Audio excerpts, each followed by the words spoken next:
Javier Milei tiene una semana como presidente electo y todos se preguntan qué va a pasar con Argentina ahora. La mejor forma de contestar esta pregunta es haciendo la comparación con países que han tenido un problema similar, un problema de inflación alta, un problema de inflación galopante. Es el caso, por ejemplo, del Perú en los 80, ¿no? A fines de los 80, el Perú vivió una época de hiperinflación. Entonces, a la luz de esta experiencia, los economistas peruanos podemos de repente entender algo de lo que se le viene a Argentina. En primer lugar, hay que pensar por qué es que el presidente Milei ha propuesto la dolarización. ¿Cuál es la diferencia con una simple medida, digamos, de cerrar simplemente el déficit fiscal, ¿no? Todos los economistas convencionales sabemos que la inflación, en su mayor parte, una inflación del tipo de la que vive Argentina, una inflación elevada, galopante, tiene como causa principal el problema monetario. Esta causa principal es la emisión de dinero, la emisión excesiva, lo que se llama la emisión inorgánica de circulante de dinero. ¿Por qué se imprime más dinero de la cuenta? ¿Cuál es el objetivo, no? El objetivo es pagar las cuentas. El gobierno no tiene dinero para pagar las cuentas, tiene déficit. El gobierno tiene un déficit fiscal. Lo que recoge como impuestos no le alcanza para cubrir los gastos, o los gastos son muy excesivos por diferentes programas sociales, y por esta razón es que no le alcanza el dinero. En el largo plazo, esto nos pasa la factura, le pasa la factura a quien sea, a un país, a una ama de casa, a una persona, ¿no? El primer impulso es cubrir ese déficit con deuda.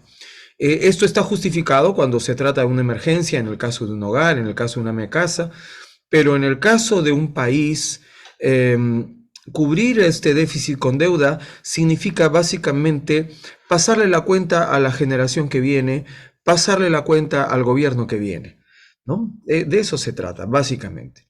Argentina ha vivido en el corto plazo durante muchos años. Argentina ha tenido un déficit fiscal recurrente. Argentina, digamos, ha vivido imprimiendo este dinero que le falta. Al comienzo ha tomado control de dinero que tenía, entiendo, en el sistema previsional, ¿no? Y luego, finalmente ha terminado imprimiendo billetes y monedas, es decir, imprimiendo circulante y originando la inflación. La inflación castiga siempre a los más pobres, porque la gente pobre realmente no tiene, digamos, esta forma de defenderse comprando dólares o comprando cosas que no pierdan valor.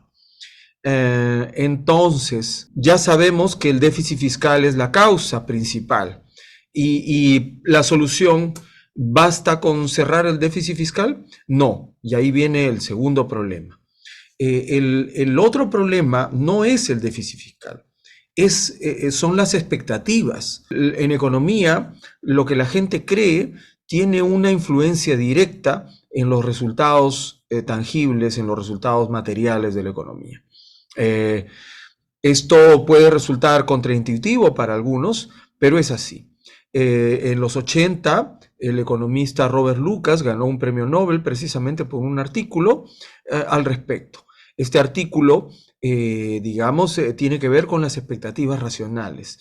Las expectativas racionales nos dicen que, digamos, la gente, digamos, tiene una expectativa con respecto de los precios, una expectativa con respecto de la producción, una expectativa con respecto de las principales variables económicas, el tipo de cambio, las exportaciones, etc. Y actúa de acuerdo con ello. En tal sentido, si la gente cree que va a haber inflación, si la gente cree que los precios van a subir, los precios de los alimentos, por ejemplo, lo que van a hacer, en primer lugar, es ir corriendo a comprar estos alimentos, ¿no? A ir corriendo a comprar lo que ellos quieren comprar, porque piensan que al subir los precios su dinero pierde valor y entonces más vale comprarlos antes que tarde. Y esa es la razón por la cual la gente, digamos, la velocidad de circulación del dinero aumenta, la gente compra y al comprar, sin quererlo, están haciendo que los precios efectivamente suban, alimentando a esa inflación que tanto temen, ¿no? La inflación se realimenta, se vuelve un círculo destructivo para la economía, una bola de nieve. Y estas expectativas negativas influyen definitivamente en toda la vida económica, particularmente en Argentina, ¿no? Y en los países que han tenido inflación galopante. ¿Cómo derrotar entonces a la inflación? Eh, Precisamente, ¿no? Cortando estas expectativas inflacionarias, y esto requiere algo que sacuda a la gente y que digamos, los convenza definitivamente de que los precios no van a seguir subiendo. Entonces, en el Perú, en los 80s, se aplicó definitivamente una medida de un shock económico, es decir, un sinceramiento, digamos, brusco y repentino de todos los precios, ¿no? Este sinceramiento, esta liberalización repentina de todos los precios, produce un shock de precios y un shock de expectativas, ¿no? Con la idea de que la gente definitivamente sienta que la inflación terminó, que podrán continuar con su vida ya sin inflación. El problema es que la gente no lo cree. En el Perú particularmente, el shock no funcionó como se esperaba. El primer ministro Juan Carlos Hurtado Miller aplicó el Fujishock, el llamado Fujishock, el 8 de agosto de 1990. Pero sin embargo, para febrero, para marzo del año 91, la inflación estaba rebrotando, la inflación estaba nuevamente, digamos, viva, ¿no? Reviviendo. Y este es un problema porque el presidente peruano en aquel entonces, Alberto Fujimori, se asustó y cambió de ministro de Economía. Terminó el señor Juan Carlos Hurtado Miller, fue, digamos, separado y reemplazado por el ministro Carlos Boloña, que tuvo que aplicar otras medidas diferentes para poder derrotar la inflación.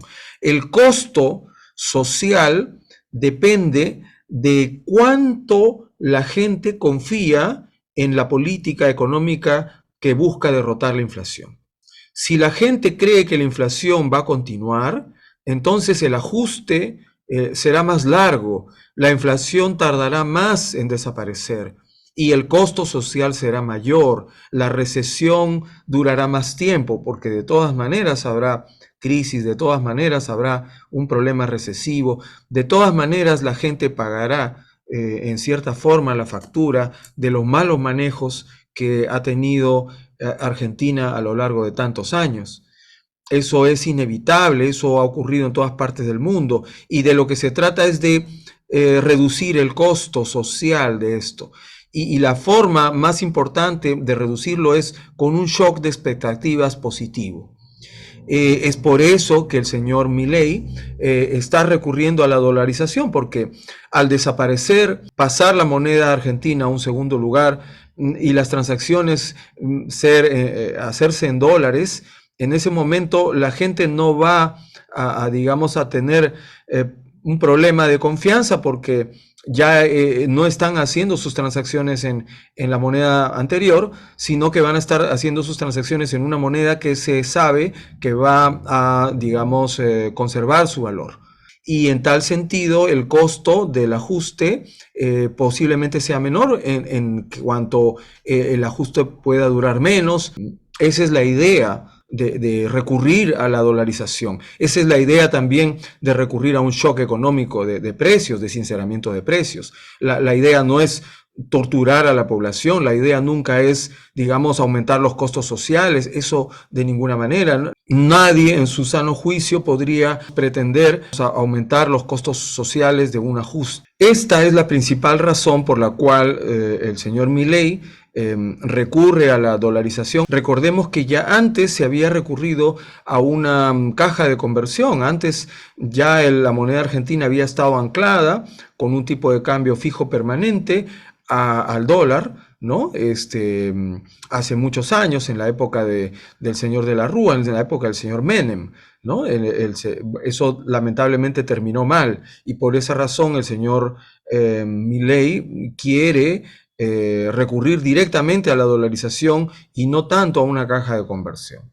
Entonces es cierto que van a faltar dólares y que los dólares van a ser insuficientes para hacer la conversión que pretende el nuevo presidente argentino. Eh, Vayamos por partes. Si nosotros pensamos que los dólares solamente van a provenir de lo que actualmente el Banco Central tiene como reservas, entonces sí, pues hay motivos para preocuparse. Pero, hay un gran pero, estas medidas generalmente, en cuanto nuevamente la confianza, en cuanto a las expectativas sean positivas, van a traer un flujo de dólares del exterior hacia el país que ha aplicado el ajuste. Esto ocurrió en el Perú, hubo una aluvión, hubo un flujo masivo de dólares que llegó, al punto que el dólar, digamos, empezó a bajar, que perjudicó a las exportaciones y hubo un flujo de dólares. Estos dólares que seguramente también llegarán a Argentina, van a llegar sobre todo a inversiones bursátiles, a inversiones, digamos, que sean de corto plazo, por cuanto, digamos, los inversionistas o la gente que trae estos dólares va, digamos, a ser cautelosa. En el Perú, en los 90, cuando se aplicó el shock, cuando se aplicó el ajuste, llegaron estos dólares masivamente y se les llamó capitales golondrinos. Estos capitales golondrinos eran eran muy criticados en aquel momento porque no eran inversiones sólidas, sino que eran como un pájaro frutero que llega y invierte, gana y se va, ¿no? No había compromiso de estas inversiones que eran de corto plazo, eran los capitales golondrinos. Sin embargo, estos capitales golondrinos traían mucho flujo de dólares en aquel momento, muchísimo flujo, al punto, como repito, de, digamos, cambiar las estructuras de industriales que tenía el Perú en aquel momento. Es probable que algo similar ocurra en Argentina, es decir, en la medida en que haya cierta confianza, habrá un flujo de capitales positivo en Argentina y este flujo inicialmente va a ser de corto plazo. Los capitales golondrinos podrían llegar a Argentina igual que llegaron al Perú en los 90, a comienzos de los 90, con el ajuste, y hay que verlo de una manera positiva. Si bien es verdad que estos capitales funcionan a modo de pájaros fruteros y no se comprometen a largo plazo, sin embargo, las golondrinas suelen ser el anuncio de un cambio de estación. Lo mismo podría ocurrir en Argentina. En el Perú ocurrió así. La llegada de los capitales golondrinos en el corto plazo fue lo que ayudó a equilibrar la balanza de pagos peruana. ¿Sí? Con la balanza de capitales y el flujo de capitales positivo, se equilibró la balanza de pagos peruana. Lo mismo podría ocurrir en Argentina. En Argentina podría llegar un flujo de capitales positivo, en dólares, en moneda extranjera, y eso también, digamos, tener un efecto sobre la economía argentina. Pero lo más interesante es que estos capitales no se quedaron solamente en el corto plazo, sino que con el tiempo propiciaron la llegada de capitales cada vez mayores que se quedaban a invertir en inversiones reales bastante cuantiosas, ¿no? La llegada de los capitales golondrinos precedió la llegada de inversiones reales realmente importantes en el Perú en aquel momento. Y es así que entre el año 93 y el año 94 llegó la primera gran inversión que definitivamente cambió, digamos, el rumbo de la economía peruana y la impulsó a un crecimiento notable desde aquel año, ¿no? Desde el año 93-94, en que el Perú creció más de 10% en un solo año, gracias a la privatización de la compañía peruana de teléfonos y la llegada de la compañía telefónica de España. Entonces, ¿qué se puede concluir de todo esto? En primer lugar, hay que mantener la confianza. La confianza es clave. Los enemigos políticos del presidente precisamente van a intentar socavar la confianza. Para socavar la confianza basta el ruido político, bastan las manifestaciones, y ello va a prolongar el ajuste, va a aumentar el costo social del ajuste y podría hacer fracasar al presidente y sus planes de reducción de la inflación. Otra pregunta sería, ¿hay alguna alternativa al ajuste? ¿Hay alguna forma de ser gradualista? La experiencia nos muestra de que es realmente casi imposible detener a la inflación de una manera progresiva, lenta. Primero porque recuerden que la inflación se alimenta de expectativas, recuerdan que la inflación va creciendo por sí misma y se alimenta de esta desconfianza de la gente. Y esta inflación hace que los ingresos fiscales, lo que el gobierno recibe por impuestos, valga cada vez menos, con lo cual le resulta difícil al gobierno cerrar la brecha fiscal. ¿Cómo cerrar la brecha fiscal si lo que se recauda como impuestos no alcanza para cubrir los gastos? Lo que se recauda con impuestos en una fecha, una vez que se ha recaudado, ya vale menos de lo que se pensaba. Entonces, es complicado cerrar el déficit fiscal cuando hay expectativas inflacionarias. El gobierno del presidente Milei probablemente va a intentar cubrir tal vez algunos gastos del presupuesto mediante la privatización. Lo vendido en la privatización servirá para cubrir algunas deudas, para cubrir el déficit que se viene. Aquellas personas que están haciendo cálculos acerca del déficit fiscal y acerca de cuánto realmente Argentina va a tener un cambio muy grande, y los cálculos en estos momentos son demasiado imprecisos. Lo que se viene en Argentina es la necesidad de mantener la confianza en el plan económico del presidente, de derrotar la inflación, saber que la oposición va a intentar agitar a la población para precisamente socavar la confianza y hacer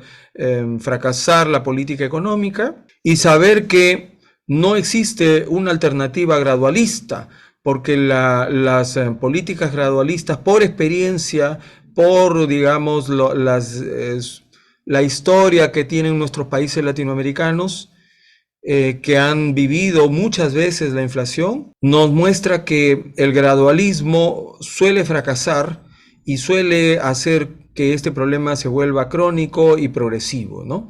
Un intento gradualista en Argentina podría llevarlos a una hiperinflación. Definitivamente Argentina se ha salvado del continuismo. El candidato Massa representaba el continuismo, y en tal sentido podrían haber caído en una hiperinflación, repito, porque la inflación es progresiva, porque la inflación se alimenta a sí misma, se alimenta de las expectativas, y las expectativas no son una ilusión, las expectativas son una variable real. Pueden preguntarle a cualquier economista, todos los modelos macroeconómicos del siglo real microfundamentados incluyen las expectativas. Ya desde los años 60 se incluían las expectativas en los modelos económicos, expectativas adaptativas, y en los 80 se incluyen las expectativas racionales. Entonces, mucho cuidado con las expectativas inflacionarias, mucho cuidado con la parte política, que eso va a ser determinante en los próximos meses en la economía argentina.